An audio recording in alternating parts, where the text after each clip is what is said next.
Saben, hay una paradoja que es honestamente brutal cuando nos ponemos a analizar la historia de Kei Kurono. Su transformación dentro del mundo de Gantz simplemente hace pedazos cualquier convención que tengamos sobre lo que es un héroe. O sea, definitivamente no estamos hablando del clásico paladín de la justicia, todo limpio, perfecto, infalible. Para nada. Hablamos de alguien que fue forzado, empujado al límite absoluto para cambiar. Así que hoy vamos a sumergirnos de lleno en esta metamorfosis tan fascinante para entender cómo funciona, paso a paso, el retorcido viaje psicológico de este antihéroe. Para empezar, tenemos que visualizar el contraste tan absurdo que define toda la existencia de Kurono. Por un lado, imagínense su punto de partida. Es literalmente lo más bajo de lo bajo. Un adolescente súper egoísta, bastante pervertido y cínico, parado en una estación de metro prefiriendo mirar al techo mientras un vagabundo se moría en las vías. Literalmente el póster de la apatía urbana. Y luego, corte a su destino final.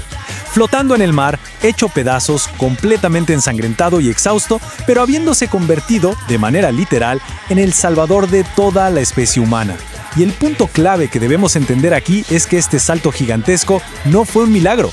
Tampoco fue una iluminación mágica, fue un infierno cíclico. Kurono tuvo que morir, perderlo todo y resucitar una y otra vez para aprender a puros golpes lo que de verdad significa estar vivo. Ahora, si desglosamos lo que podríamos llamar su perfil del alma, vemos que su origen es el de un marginado de manual.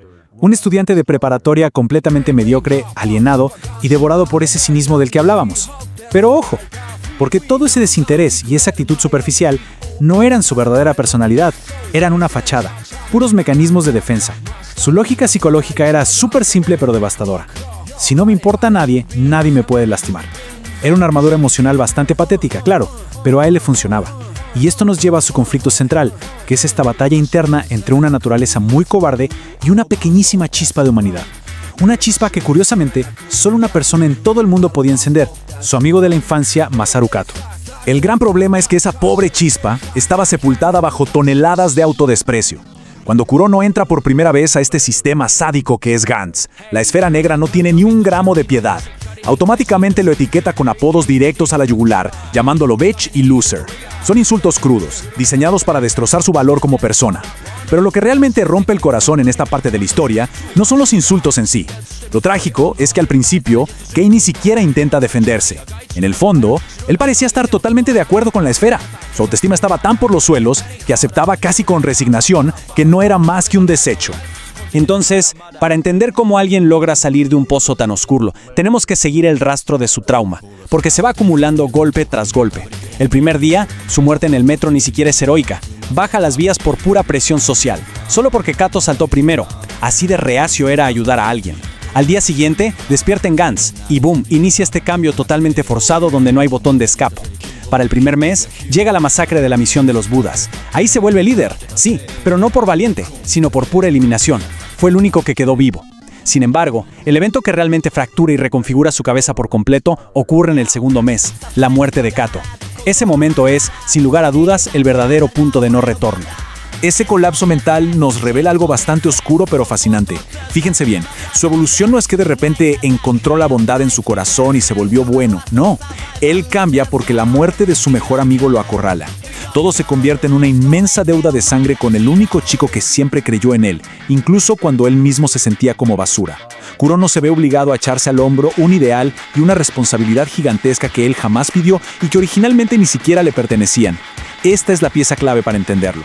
Durante gran parte de la historia, la brújula moral de Kurono es básicamente una extensión del legado de Kato. Llegados a este punto, la gran pregunta es, ¿cómo es que un sobreviviente tan cínico aprende por cuenta propia a preocuparse por los demás?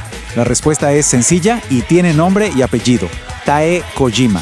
Esta chica, que a simple vista parece lo más común y corriente del mundo, es la verdadera pieza maestra de su transformación. Ella le entrega lo único que la sociedad y el sistema le habían negado toda su vida: amor incondicional. Tae es su ancla.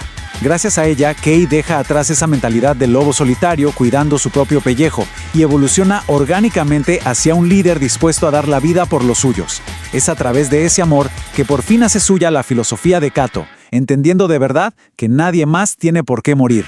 Pero claro, aprender a ser genuinamente humano sale carísimo, y esto queda perfectamente expuesto cuando comparamos al Kurono original con su clon. O sea, el clon tiene sentimientos, por supuesto, y ama a Reika, pero al final del día es solo un reflejo imperfecto.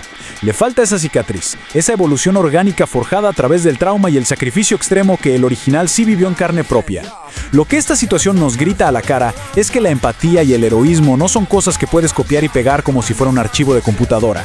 El Kurono original tuvo que sufrir, perder y literalmente quemar su antiguo ego hasta hacerlo cenizas para poder construir una nueva identidad. El dolor fue la herramienta que esculpió su humanidad. Y toda esta violenta reconstrucción personal es exactamente lo que nos prepara para el clímax absoluto de la obra. Imagínense la escena. Por un lado tenemos a Eva Gund, el campeón indiscutible de los alienígenas, un guerrero letal, una máquina de matar por pura naturaleza. Y justo frente a él, el universo, con un sentido del humor muy negro, coloca a Kei Kurono. Piensan en la tremenda ironía. El adolescente cobarde que al principio no quiso salvar a un señor en el metro, ahora está ahí parado. Es el salvador reacio, enfrentando a un monstruo invencible para proteger a una humanidad que, seamos sinceros, siempre lo trató como basura. Es la explosión perfecta de toda esa presión y trauma, canalizados en un duelo a muerte. Si observamos su estado mental en esos últimos instantes del combate, es súper revelador. Mientras el traje está al borde del colapso, su mirada nos dice todo lo que necesitamos saber. El ego se esfumó. Ya no queda ni un rastro del chico patético que quería impresionar a los demás o jugar al héroe importante. Su motivación es cruda y real. Lo único que lo mantiene de pie, lanzando golpes con las manos destrozadas, es que quiere volver a casa. Solo quiere regresar a su vida aburrida, común y pacífica con la mujer que ama. Es una humildad brutal que solo pudo nacer de haber sobrevivido a lo impensable. Para ir cerrando este desglose, nos topamos con una de esas preguntas que se te quedan dando vueltas en la cabeza después de ver toda su trayectoria, desde el metro hasta la nave nodriza. ¿Se convirtió Kei Kurono realmente en un héroe con luz propia? ¿O simplemente llevó aquella deuda inicial con Kato hasta sus más extremas y sangrientas consecuencias? Es una dualidad simplemente magistral. Al final del día, si hay algo que Kurono nos enseña, es que incluso la persona más cínica, egoísta y alienada del mundo puede convertirse en una leyenda absoluta cuando, por fin, encuentra algo o a alguien por quien valga la pena vivir y morir. Gracias por acompañarnos en este análisis a fondo. Nos vemos en la próxima.